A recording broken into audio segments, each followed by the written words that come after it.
Los Grandes Lagos no son solo territorio canadiense, son el sistema de agua dulce más grande de la Tierra. Y hemos permitido que las ciudades, la agricultura y la industria estadounidenses los traten como un recurso ilimitado, mientras vemos cómo nuestras propias comunidades se enfrentan a la inseguridad hídrica. Eso se acaba ahora. Ni una sola gota sale de Canadá sin nuestro permiso explícito. Esas fueron las palabras de Mark Carney, hablando en Thunder Bay tras promulgar la Ley de Protección de los Grandes Lagos. Sin consulta con Washington, sin plazo de aplicación gradual. Simplemente una prohibición total de las exportaciones de agua de la cuenca que abastece de agua potable a 40 millones de personas y sustenta una actividad económica anual de $890,000 millones. Durante generaciones, los Grandes Lagos funcionaron bajo un pacto de caballeros. 5 enormes lagos interconectados que se extienden a ambos lados de la frontera entre Estados Unidos y Canadá. Gestión compartida, regulaciones cooperativas. Ambos países tomaban lo que necesitaban con mínimas restricciones. Los estados estadounidenses extraían agua para ciudades, granjas y fábricas. Las provincias canadienses hacían lo mismo. Nadie cuestionaba si la extracción ilimitada era sostenible porque había tanta agua que la escasez parecía imposible. Entonces, el cambio climático empezó a reducir los niveles de los lagos. Las sequías azotaron el medio oeste estadounidense con mayor intensidad y durante más tiempo. Los estados del oeste, que enfrentaban una escasez catastrófica de agua, comenzaron a considerar los Grandes Lagos como la solución. Surgieron propuestas para canalizar el agua de los Grandes Lagos hacia Arizona, Nevada y California. Los políticos estadounidenses hablaron de los lagos como un recurso nacional que debía satisfacer las necesidades estadounidenses. Trump amenazó con simplemente apropiarse de lo que quisiera, declaró que el agua que fluye por territorio estadounidense le pertenece, sugirió que si Canadá no cooperaba, Estados Unidos extraería agua de todos modos y retó a Canadá a detenerlos. Carney observó los Grandes Lagos y vio algo que Washington había dado por sentado. La mitad de la cuenca es territorio canadiense. Los lagos que alimentan ciudades y granjas estadounidenses fluyen por suelo canadiense. El agua del que depende la industria estadounidense pasa por jurisdicción canadiense. Y a diferencia del petróleo o los minerales, el agua es literalmente irreemplazable. Sin ella, regiones enteras colapsan. Hoy les mostramos cómo Canadá acaba de convertir en un arma el sistema de agua dulce más valioso del planeta. Como $890,000 millones en actividad económica dependen ahora de la autorización canadiense. Y como los Grandes Lagos que los estados estadounidenses asumieron que siempre estarían disponibles simplemente se convirtieron en la palanca que hace que las amenazas de Trump carezcan de sentido. Pero antes de sumergirnos en esta historia, si aprecias un análisis profundo como este, dale a me gusta y suscríbete para mantenerte informado sobre las historias que realmente importan. Los Grandes Lagos contienen el 21% del agua dulce superficial del mundo. El lago Superior, Michigan, Huron, Erie y Ontario juntos contienen 6 cuatrillones de galones. Eso es más agua que todos los demás lagos de agua dulce en la Tierra juntos fuera del lago Baikal en Rusia. Durante siglos, esa abundancia significó un uso ilimitado. Las ciudades se construyeron a lo largo de las orillas, sabiendo que el agua nunca escasearía. La agricultura se expandió por toda la cuenca, irrigando cultivos sin restricciones. La industria usó el agua de los Grandes Lagos para la fabricación, la refrigeración y el procesamiento, asumiendo que el suministro era infinito. Las cifras son asombrosas, 40 millones de personas dependen de los Grandes Lagos para el agua potable. La cuenca sustenta $56,000 millones en producción agrícola anual. $890,000 millones en actividad económica total dependen de la disponibilidad constante de agua en los Grandes Lagos. Eso incluye manufactura, transporte marítimo, producción de energía, turismo, pesca y agricultura en 8 estados estadounidenses y 2 provincias canadienses. Pero a partir de 2010, algo cambió. Los niveles de los lagos comenzaron a bajar. Superior cayó a mínimos casi récord. Michigan y Huron alcanzó niveles no vistos en décadas.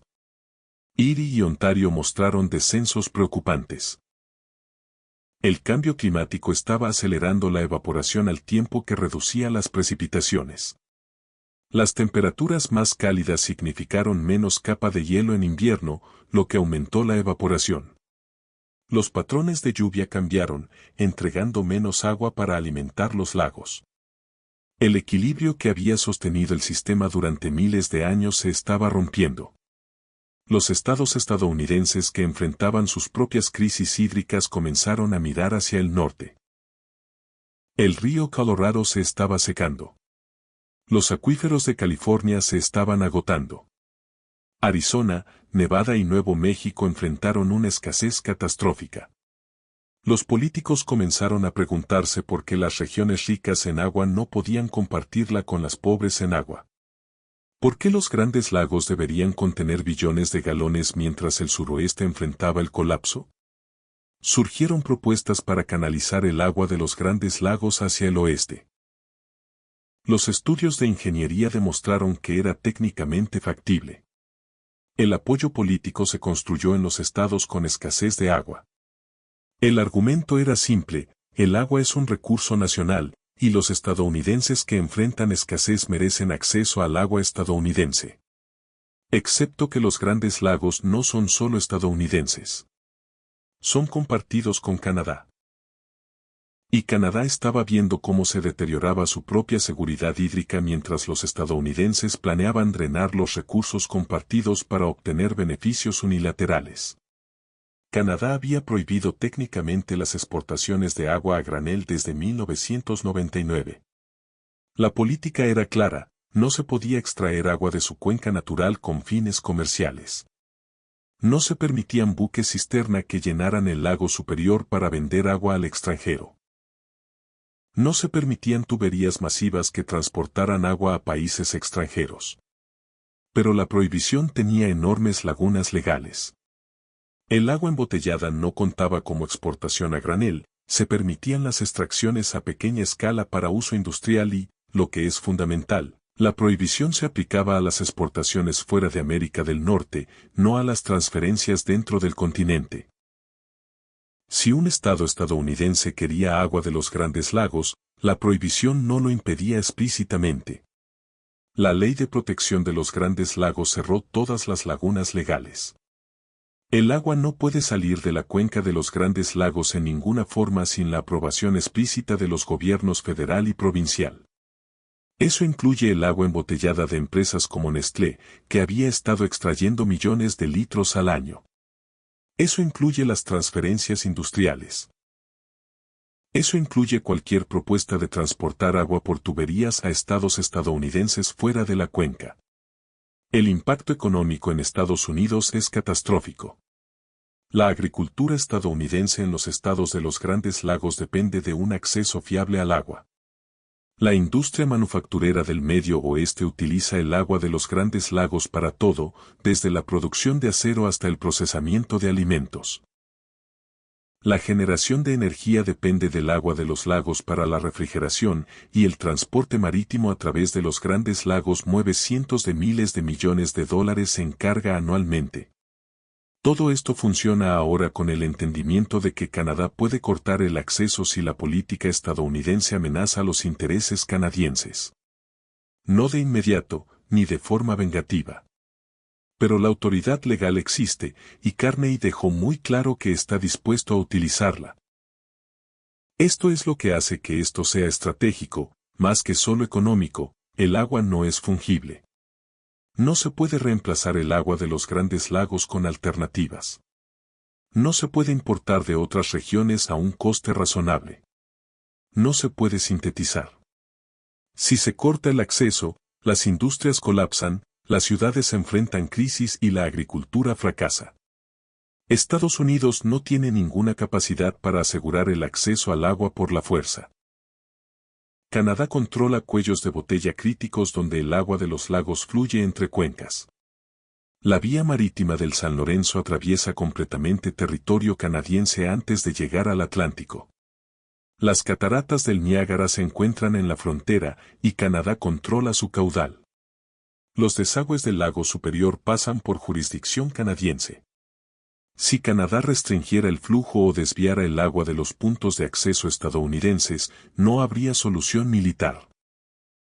No se puede invadir a un aliado por el agua. No se puede bombardear la infraestructura que abastece a las propias ciudades. No se puede amenazar con una guerra nuclear por los niveles del lago. Trump creía que los aranceles agrícolas le daban influencia sobre Canadá. Carney demostró que Canadá controla algo mucho más valioso que el trigo y la canola. Canadá controla el agua que alimenta las ciudades y granjas estadounidenses. Y, a diferencia de los alimentos, el agua no se puede reemplazar, importar ni sustituir. Todas las grandes ciudades del lado estadounidense de los Grandes Lagos operan ahora sabiendo que su suministro de agua fluye por territorio canadiense.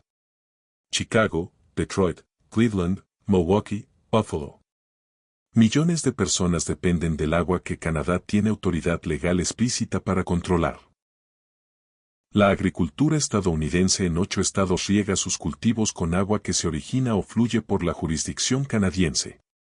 Sin ella, la agricultura del Medio Oeste se enfrenta a la misma escasez catastrófica que afecta al suroeste. La industria manufacturera estadounidense que depende del agua de los Grandes Lagos no puede reubicarse. Las acerías en Indiana y Ohio. Las plantas automotrices en todo Michigan. Las instalaciones químicas a lo largo del lago Erie. Procesamiento de alimentos en toda la cuenca. Todo ello construido en torno al acceso al agua que Canadá ahora controla. Las propuestas para canalizar el agua de los Grandes Lagos hacia el suroeste no eran fantasías.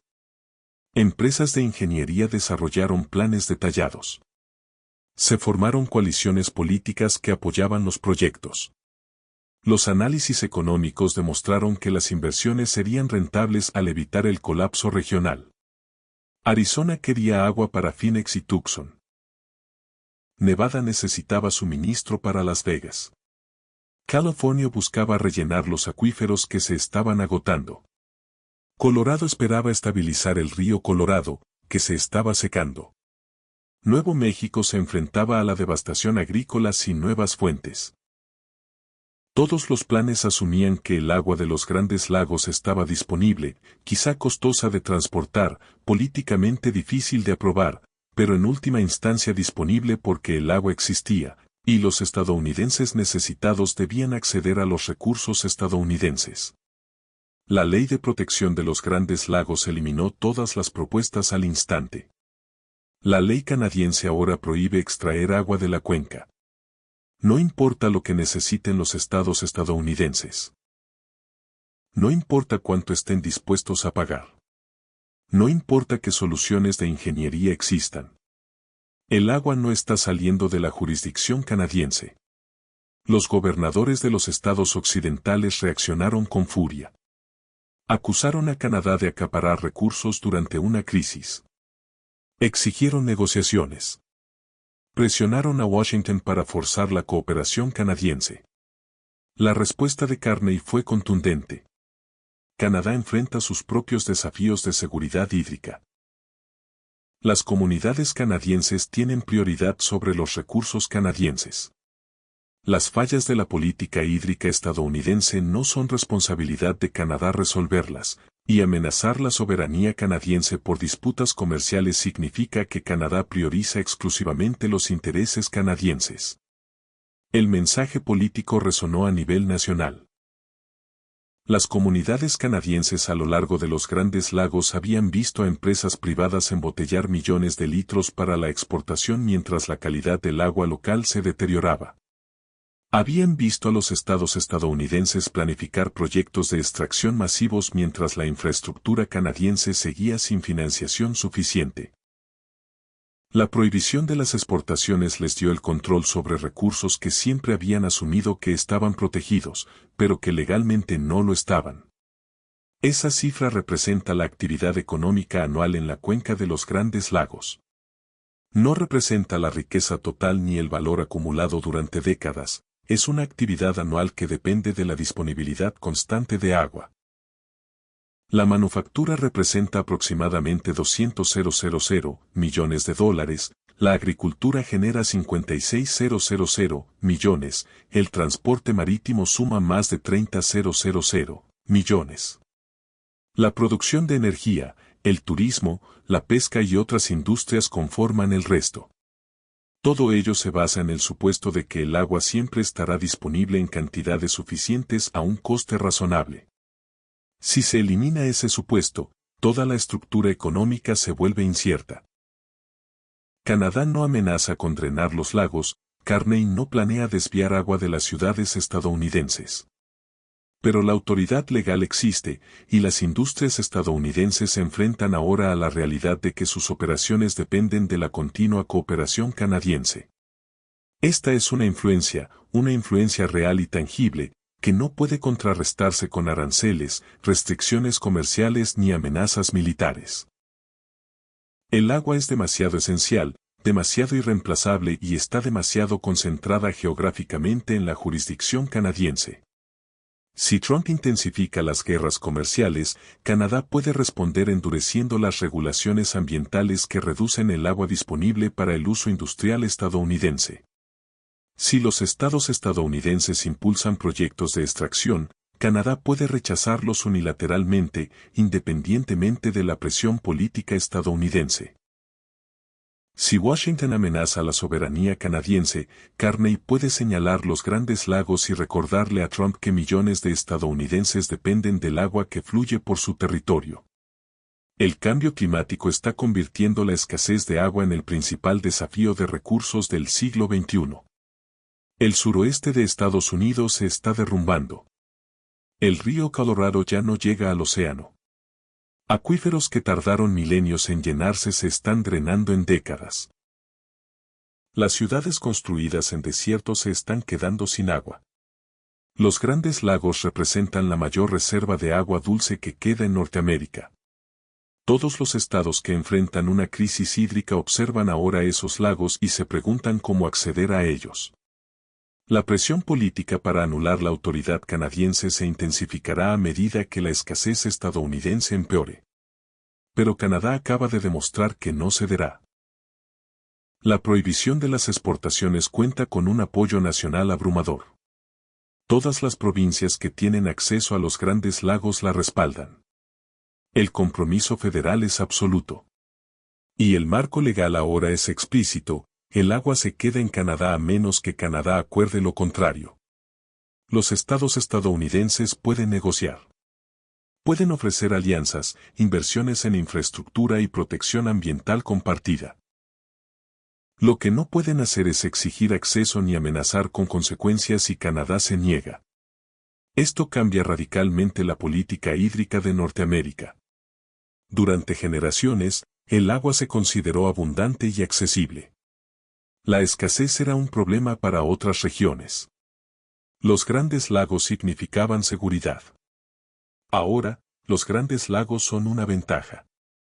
Y Canadá acaba de demostrar su disposición a usar esa ventaja cuando la presión estadounidense amenaza los intereses canadienses.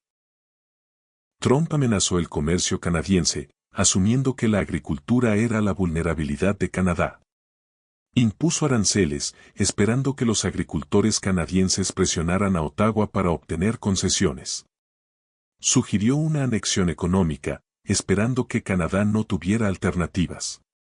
La prohibición de las exportaciones a los grandes lagos reveló su error fundamental de cálculo.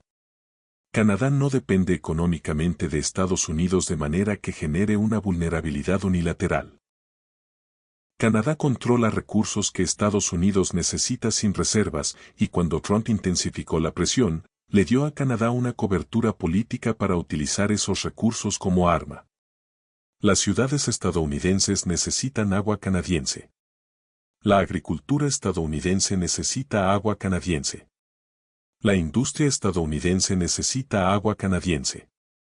No hay alternativas. No hay sustitutos. No hay forma de eliminar la dependencia sin abandonar toda la región de los Grandes Lagos. Carney no inventó esta influencia, siempre existió, pero los gobiernos canadienses anteriores evitaron usarla porque dañaría las relaciones y agravaría los conflictos. Las amenazas de Trump cambiaron ese cálculo. Si las relaciones ya están dañadas y los conflictos ya se han intensificado, ¿por qué no usar la influencia que realmente funciona? El resultado es que Trump se enfrenta a un oponente al que no puede presionar económicamente sin provocar respuestas que perjudiquen los intereses estadounidenses más que los canadienses. Cada arancel sobre los productos canadienses corre el riesgo de generar represalias contra el acceso estadounidense al agua. Cada amenaza al comercio canadiense invita a un endurecimiento de los controles sobre los recursos. Cada escalada hace que Canadá esté más dispuesto a priorizar sus propios intereses sobre las demandas estadounidenses. Esta es la pesadilla estratégica que los responsables políticos estadounidenses temieron, pero nunca anticiparon. Un aliado que controla recursos críticos, dispuesto a usarlos como palanca, porque la presión estadounidense hizo que la cooperación pareciera más peligrosa que la confrontación. Trump quería demostrar el dominio estadounidense. En cambio, reveló su dependencia. Y cada ciudad, granja y fábrica a lo largo de los Grandes Lagos ahora entiende que sus aguas fluyen a través del territorio canadiense bajo los términos canadienses. El corredor de los Grandes Lagos, de 890,000 millones de dólares, aún no está cerrado. Pero Canadá acaba de instalar las cerraduras, entregó las llaves a Mark Carney y dejó claro que el acceso depende del respeto a la soberanía canadiense. Y no hay nada que Trump pueda hacer excepto observar el flujo del agua y esperar que Canadá decida seguir cooperando.